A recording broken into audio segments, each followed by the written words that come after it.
Europe has no borders anymore, and the internet doesn't have any borders all over the world. So, and that becomes more and more, and that has affected everybody who makes stuff and sells stuff today. So. Positively, of course, when we don't have border anymore, meaning we can do business, and we don't have any limitation anymore. That is a good Yeah. thing. What do you think? It is a good thing, but it's also a difficult thing. And what I have found going through this, especially in the 90s, even living in the United States, when all the borders opened, I mean, there's no protection anymore. You are now faced with global competition. You have to compete with countries where the manufacturing cost is only a fraction of your own country. You have to compete with different with different quality, with different performance that you didn't have to worry about before. And a lot of companies adapted very, very well to that new business, and other companies did not. And the companies who did not, their days were numbered, of course, because how can you survive in an environment like that when you are not able to adapt? And especially in Europe, it was very brutal, that open competition. In the United States, it has been much, much, much slower, and especially in the tire industry, the politics got involved in it a little bit. But in Europe, it's a market that is very much dominated by open market competition, and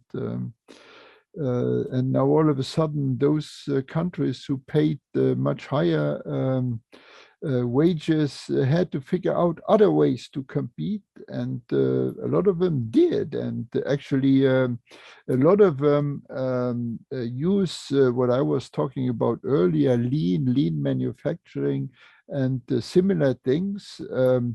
If you look at Japan pays very high salaries, but they're very, very competitive. They're very competitive because of their efficiency and their quality. And there are ways for countries to survive and to even thrive in that environment. And a lot of them are giving us the example.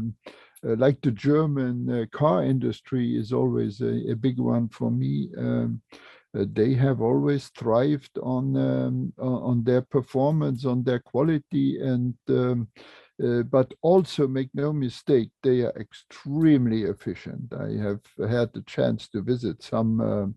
It is unbelievable how much work how much they invested into that efficiency, and that's what keeps them, what will sustain them for many, many years. And if the market changes again, and it will, I'm absolutely sure they will figure it out again, and do whatever is right to do to keep that leadership position. And you were making mention of, for example, of Fiat being the dominant player in the Italian auto industry, and of course, maybe like the General Motors in the United States, or BMW in Germany. I was in Germany in their Munich exposition office. It's really a beautiful thing. Of course, you can see that these are people that are deeply rooted on the ground. That is nothing that's going to shake them. That's going to shake them anytime soon. So, of course, these are big companies, and they have their base well structured. So, where actually I'm going is that, do you think the companies in the West that have the network, the infrastructure, really should be afraid of competition when the market is open, like we have it today? Or should it be the company in countries like maybe India or in Brazil, or just before now in China? Of course, China now has taken off, that should actually be afraid. That is the question. Yeah, let me split that into two parts. Since you talked about fiat earlier, I think Mr. Marchioni had been a very, very smart man, and I know that fiat is very, very well positioned to play to continue playing the role they have been playing.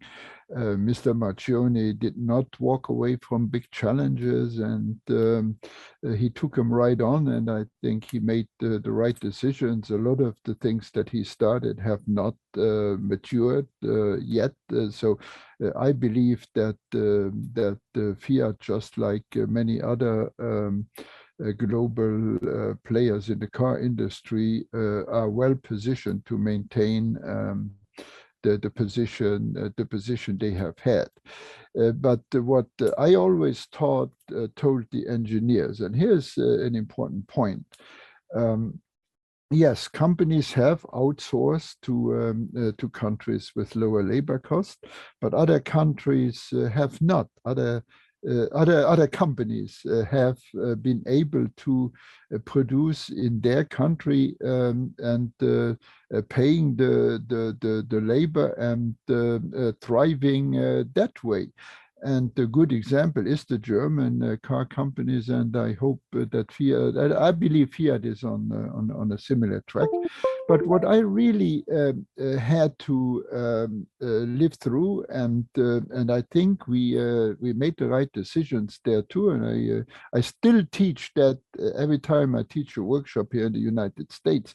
There's nothing easier to outsource than engineering work. All you need is a computer in a different country. That's all you need today. You have your global networks and everything. You have all the access, everything. And at one time, companies started to very significantly outsource engineering work, and especially into India, because the talent is there. It is very easy to find very talented engineers in countries like India. And by the way, you find them in China just as well. I still believe China graduates more PhDs every year than maybe the rest of the world combined. It's even hard to have a count because you don't even have the data to know. But the talent that I personally have seen in those countries is absolutely remarkable. And so why would big companies not outsource their engineering, their basic engineering and research into those countries? The talent is there. It can save them a lot of money. They will remain connected, especially now with the virus. I mean, with coronavirus, people work from home anyway, and for me, I always have to ask them, "Hey, where are you?" And I don't even know what country they are in anymore. And that to me is a huge big danger, and that is a huge big danger for the people who do intellectual work. Intellectual work like creativity, like creative work, engineering work, and so on, can be extremely easily outsourced. And there's only one remedy to that. You have to become better in your own country. And that's what I tell the people. People think they have the talent to innovate and they're the best at that. Good, okay. Well, then try to use some of that talent, not only to concentrate on what you do, but on how you do it. Because it's the how you do it that keeps you competitive globally. And that's actually what I write a lot about, to get people's attention to the fact that they have to work differently, and it's not going to change anymore. It's what they will have to do from here on out, and maybe it's what they should have done in the first place all these years. You have to be the best at what you do and how you do it. And that's how companies strive. That's how companies prosper today. That's how they grow. That's how they become global leaders today. It's not enough to know the engineering work. You have to get better at doing engineering work. It's not enough to be creative today. You have to be better at being creative. You have to be better than everybody else at being creative, and that's how you grow and that's how you prosper. And that is a message that some people understand it, but unfortunately, a lot of companies do not understand it. Well, okay, they will one of these days get to the point where they have to understand it and have to change. Now, change is a difficult thing. If you are forced to change, that's when most companies change, when they are forced to change, when when things have become so bad that they know they cannot survive anymore. That's when they change. Then they go through a major layoff and reorganization, restructuring, and then they change. But the time to change is before that happens, because then you are ready to hit the ground running, and then you are really using the change to your advantage.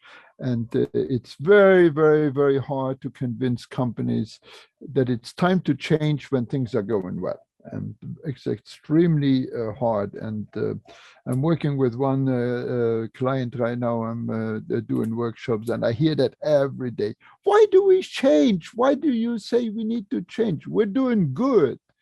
And I try to keep telling them that's the time that you need to think about changing. So how can you sustain what you are doing today with anything that can happen to you out there, and that you are still doing good in 10 years, 20 years from now?